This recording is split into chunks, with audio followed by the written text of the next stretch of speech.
Hello, it's Mike Preston at New Harbor Financial Group. It is Friday, March 22nd, 2024. Today, I want to talk about the housing market. A common theme for conversations that we're having for people these days is being frustrated about the housing market. A lot of people feel really locked out. They feel completely disenfranchised. So this is part of the bubble we're living through. We've got a bubble in the stock market. We've got a bubble in the housing market, and it's really too bad. It started back in the late 90s when Alan Greenspan really encouraged us all to start using homes, those that had them at the time anyway, encouraged us to use those as ATMs essentially and to refinance and pull cash out and renovate the house. This all started back in the late 90s and it never stopped. Frankly, I think that's what exacerbated the technology bubble in 1999 was all the cash that came out of homes and went into the market and everything else. Of course, that tech bubble popped and had to be reinflated. That caused the housing bubble and the subprime mortgage crisis. And the subsequent crash from that, when it was reinflated through TARP and quantitative easing, has caused the everything bubble that we're living through here. So a lot of people are really frustrated. They can't get in, particularly if they're young. So hopefully you're lucky and you're going to inherit a house or you're sitting on the sidelines waiting. And so that's not a great system. We've talked to people all the time that have seen 3, 4, or 5-fold increases in their homes in the last 10 years. Some have doubled over the last 3 years. That's not natural. So it's certainly the time we're living through. So an article caught my attention that I wanted to share with you. This article on CNN says the 6% commission on buying or selling a home is gone.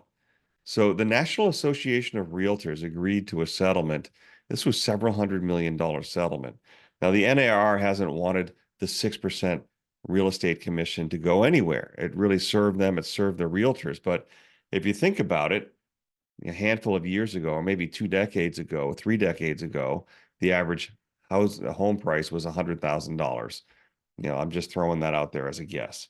Now the average home price is $400,000 to $500,000, and we still have the same 6% commission. In some bubble areas, some houses are going for $2, $3, or $4 million, and yet the 6% real estate commission has stayed pat. The NAR essentially said that they were fixing rules and they had guidelines that their realtors followed, and they were essentially leading realtors down this path of this stringent 6% commission. Well, this settlement means that these real estate commissions are going to change. The article says that we may see a drop of 25 to 50%. So we may see real estate commissions more around 4.5%, 4%, something like that. That should unlock some supply. One of the biggest arguments about why real estate prices won't come down is that there's no supply. Well, if the real estate commissions go down, in my mind, that's going to unlock a little bit of supply. And when you unlock some supply and the market prices come down a little bit, let me share a few other charts. So here's the 30-year fixed rate mortgage. This is going back 50 years. But for the last 10 or 15 years, we've had mortgage rates down in the 3s and even 2s if you happen to be lucky and catch it down here. Now we've had the largest mortgage increase in modern times, and we presently sit at just under 7%. So it's really puzzling. This should have caused home prices to plummet, but they really haven't, not in the last year. So there's a very sluggish and slow response to this. It's only a matter of time, I think, particularly when supply becomes unlocked, that prices will come down. Take a look at the home price index, inflation adjusted. This is put out by Nick Jurley. We really appreciate his work. The source is down below. But if you look back over the last 100 plus years, starting in the late 90s or mid 90s, just like I mentioned, when Alan Greenspan encouraged us all to use our homes as ATMs, the home price index went up, which means affordability went down. It got better after the crash in 2008, but in the rebound, the everything bubble, the price went to new highs. And so we'll see if we see a rollover here. But the point is that prices are at the highest levels ever, and this is at a time where interest rates are back at 7%. So what gives? Take a look at mortgage applications over the last handful of years. In January of 2024, mortgage applications hit a multi-year low. That's also just a matter of time before that impacts prices, because that's an indication that buyers are starting to lose interest.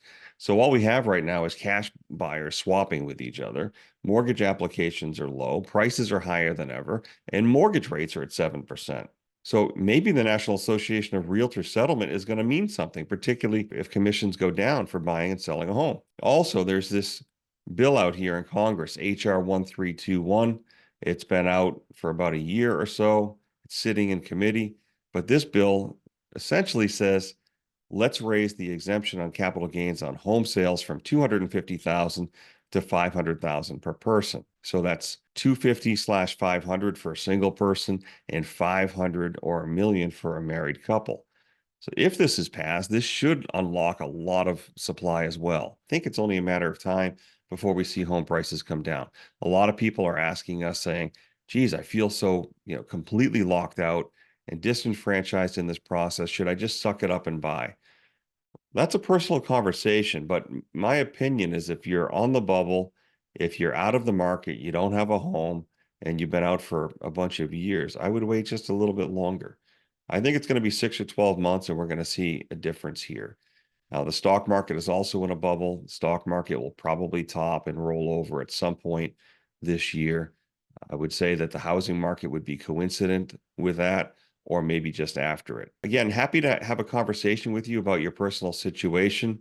If you look at the description below, there's the information on how to contact us. We're happy to talk to any of you that wants to have a conversation. You don't have to be a client to have a conversation.